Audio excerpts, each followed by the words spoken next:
মাকে দেখবো, মায়ের পুজো দেবো, এটা একটা আলাদা। সেই জন্য পুজোর দিনের ভিড়টা সব থেকে বেশি হয়। আগের বছর 20,000-এর ওপরে লোক ডন্ডি কেটেছে। মানে মায়ের কাছে যারা পেয়েছে বা যারা মানত করছে, গঙ্গা সামনেই আমাদের, 200 মিটারের মধ্যে গঙ্গা, 200 মিটারের মধ্যে গঙ্গা, সেখানে গিয়ে চান করবে সকালবেলায়।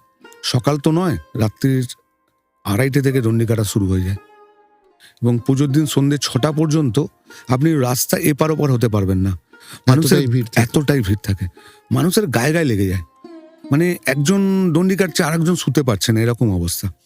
শুধুমাত্র আবেগ, ভালোবাসা, ভক্তি এবং মায়ের কাছে যে মনস্কামনা করছে সেটা তারা পাচ্ছে তার জন্য। এবং আপনি যদি মায়ের রূপ দেখেন ওই দিনকে, গয়না পরাবার পরে, মাকে মালা পরাবার পরে, মায়ের যে রূপ, ওই রূপ সামনে থেকে না দেখলে আমি বোঝাতে পারবো না। ওটা একটা আলাদা।